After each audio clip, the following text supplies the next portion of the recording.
He covers the Cougs for KSLSports.com, and he's joining us now from a doctor's office because his fingers are bandaged, and he's getting hydration, I'm told, from all this typing that he's done. He is our friend Mitch Harper. What's up, Mitch? Hey, Jake. Thanks for that. Yeah, busy day, already locked in. It feels like mid-season form after day one, and so much to kind of unpack with BYU. You know what I think that is? I think your productivity, Mitch, and you're a productive guy, don't get me wrong, but I think that's the dam breaking with the dry off season of football. You know what I mean? Mitch has been searching for stories diligently for the entire off season, which is way difficult. And now all of a sudden camp's here and Mitch is like, hooray! And it results in like 15 stories. It's so true. And because, in the summer you get these little morsels and it's nice, but to actually get a little bit of observation, which was nice, and to hear from Kalani and the quarterbacks, and there's just so much to kind of unpack, and these little side stories and tidbits, and just want to put out the most comprehensive coverage for the readers out there. So it's fun. You're killing it. Well done.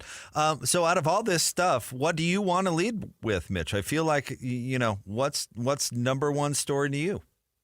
Well, I think the linebacker spot with Ben Bywater officially announcing his medical retirement. Kalani kind of hinted at the possibility of Big 12 Media Day to me when I was talking to him about it. And, he said the term time will tell, but noted it was a devastating injury. And, in retrospect, when they added Che Bryant-Strother from UCLA and designated him a former defensive end edge rusher type as an inside linebacker, it was kind of an underrated sign back in May that they were kind of getting an insurance valve, if you will, by getting him and Ben Bywater done for his BYU football career. And it's unfortunate, because, he put in a lot of time and effort to compete at the highest level and opted to come back with his, COVID senior season this year. And it just doesn't work out. And, he was pretty emotional at practice. I kind of talked to him to the side, and he was holding back tears, and it just you put in a lot of work to get to that level, and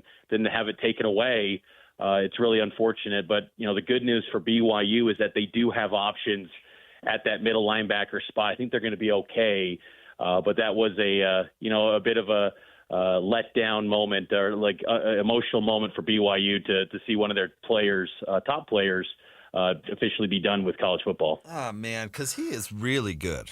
I mean, that is too bad because he's really good, and BYU's had a long line, as you know, of really great players at that particular position, and so obviously that's a tough part.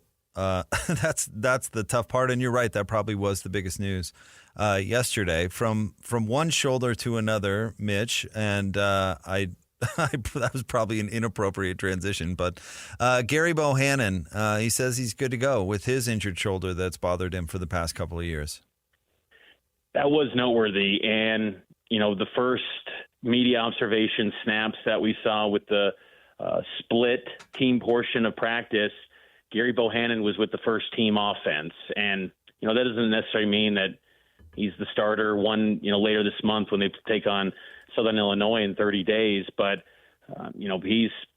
it's definitely a dead heat, 50-50, split it down the middle, Retzlaff, Bohannon, the competition's on, and when he's confirming that his shoulder is 100%, you got to take him at his word, and nothing should hold him back now, and you got to give him a clear, full evaluation, like he's operating under 100%, whereas in spring ball, it always felt that it was just an incomplete grade because he just never looked at full strength. You could just tell by the way he was throwing the football, and it was a little bit underthrown. And but the fact that he was still right there with Jake Retzlaff in the top two quarterbacks, this coaching staff clearly wants to see Bohannon at his best, the quarterback that they saw in 2021 when he was at Baylor and helped lead the Bears to a Big 12 title. So you would almost feel like after day one, it's leaning towards Bohannon, but as the starter against Southern Illinois. But Retzlaff's right there, and he was leading the second team offense yesterday during the team portions. It's funny. I would read into it, Mitch. and just me of him getting to work with Bohannon, getting to work with the ones as isn't he's got to be the guy they want to see the most, right? Because they know the least about. I mean, they know what Retzlaff's all about. You know, they know what he brings to the table. I mean, he started 4 games last year. They know, you know, they're good. They know what he's all about. I got to imagine that they really, you know, want to see so they can evaluate what's going on with Bohannon. That's how I'd read into it.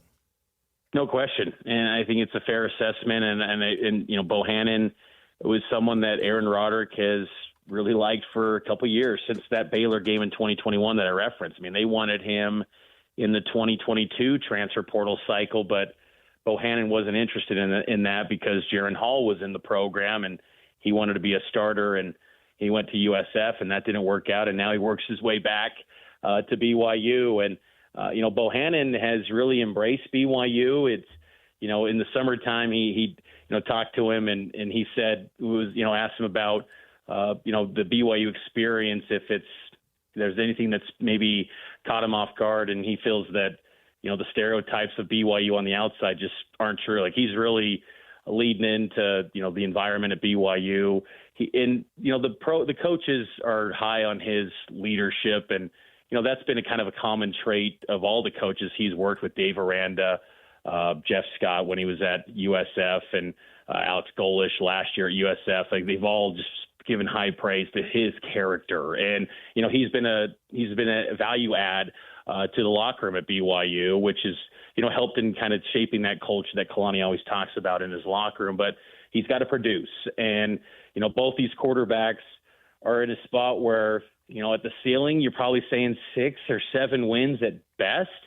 And in that spot, to me, you maybe lean the younger guy in Jake Retzlaff. But, you know, Bohannon, I think you're right. They do want to get a real clear read on who he is as that first team signal caller and make their evaluation. I really believe this is a battle that probably rages on until game week against Southern Illinois, because you just want to get every data point possible if you're Kalani and Aaron Roderick to really get this thing right. I mean, yeah, you can turn to the second, third, fourth guys if you need to, but ideally you just want that first one to work. And so I think they're going to take their time and get a, you know, clear evaluation. But Bohannon was the first team quarterback yesterday. I'm curious to what they are saying about the offensive line, and then I'd like to get your opinion. But I'm curious as to what they are saying. That was such a fail, in my opinion, last year, and a really big part of the struggles of the offense, and it needs to get fixed this year. And I'm curious what they're saying about that unit in specific getting better, and then I'm curious to your opinion on if we'll see that come to fruition. You know, they're saying a lot of high praise for TJ Woods, the new offensive line coach, and a lot of that is centered around the term accountability. That was missing last year with, Darryl Funk as the offensive line coach, and it showed.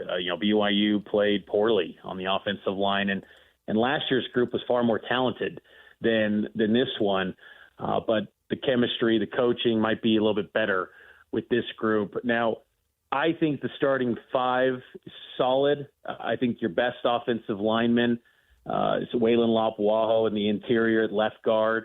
Braden Keim could be an NFL lineman because he's kind of a freaky athlete. He's got a background where he was once a tight end, and he's worked his way into being an offensive lineman. Kind of think of Blake Freeland in many respects, but just limited snaps. If Keim considered the NFL this past winter, but comes back with his COVID year. And that was kind of an underrated addition. We saw him in his first snaps yesterday because he didn't play in spring ball due to a thumb injury. Those are your top 2 guys. Connor Pay, too, and he's the leader of the group. He's kind of the vocal guy that makes it all go, and he's at his natural position at center. Last year through the first 5 games, he was at guard, and that just did not work. Paul Miley was there at center. They then switched it at the TCU game, but it was too little too late, and BYU was just always playing catch-up to get that chemistry right on the O-line. The big wild card in this offensive line, and I think he looks impressive physically. He shed some weight.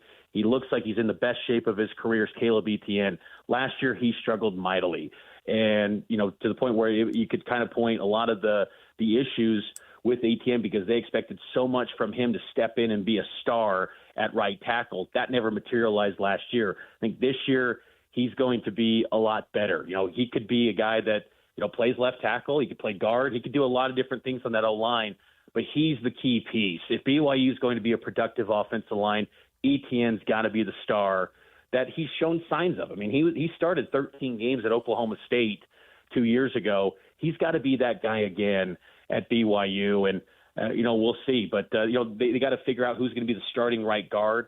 That's the most noteworthy competition on that O-line. But the other four guys seem to be pretty set at the moment. Do you expect improvement from the defense going into year 2 under Jay Hill? I do. I think, my bold take is this defense has the potential to be a top 4 defense in the Big 12. BYU could win some games this year, and I think they're better equipped by winning a rock fight potentially. And I think this is a tough group. I think, some of the players yesterday were giving high praise the defensive line. Look, you can talk about it right now with this group, but we've heard that so many years under Kalani. They got to prove it in games. So they're not going to be anointed in camp, nor should they. But they do have options with Batty returning. He's the headliner at defensive end. Zay Banya, earned some praise from some teammates yesterday, and he's a guy that I think's got to take a massive step forward. Really not as much production as you wanted from that outside edge spot coming in from Boise State. Logan Latui from Weber State, a third-year guy. He's earned some buzz as a maybe second-team defensive end that BYU is going to have in that rotation.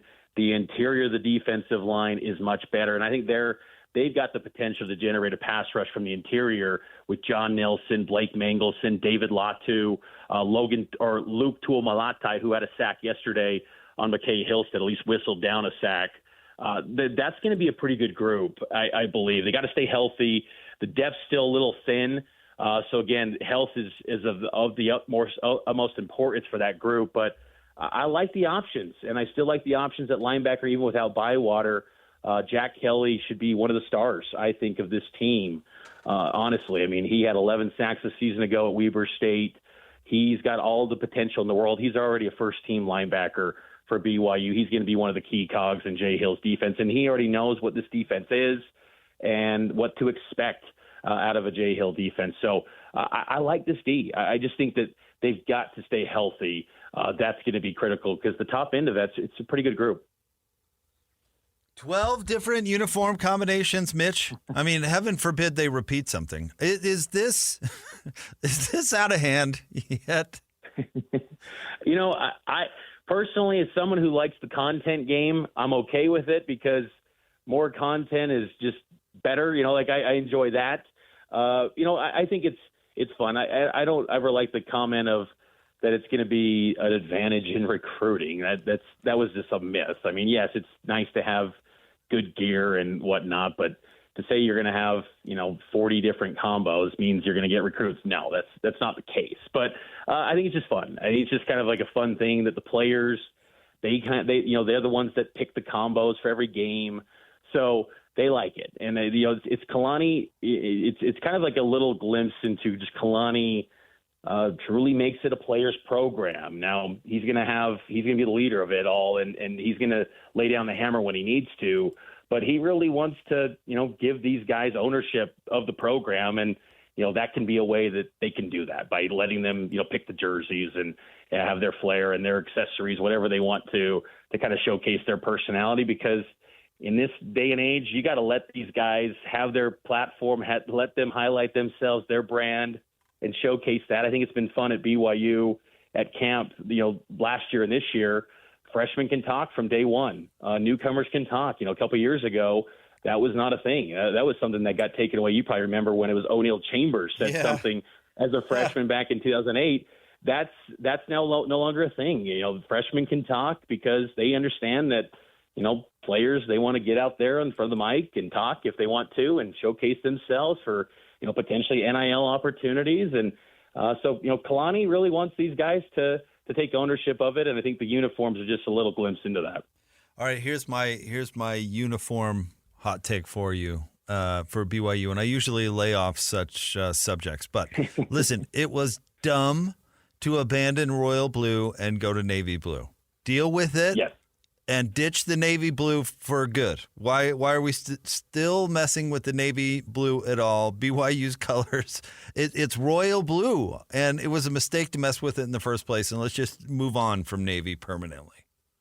Well said. I think that's a great point, and really they should just lean into royal, and they pretty much have. But the navy it was. I think back to when you say that, Kalani in his first year as a head coach, I think it was at the Marriott Center. He spoke to the fans, and he's like, whether it's Royal or Navy, it's BYU blue, and we're going to own it. And BYU's kind of leaned into that with some of their equipment staff coaches. They, because if you go back at the BYU's going into their 100th season, they wore navy blue in the 60s, and they wore it in the Gary Crowton years, and even a few years at the tail end with Lavelle, the navy blue helmet. So it's almost just like BYU wants to make everyone that's ever gone through the program feel like, they can have a jersey uniform or uniform combo that maybe reflects back to their era or something. I don't know, but the Royal is their best look, and just the traditional, kind of Ty Detmer era.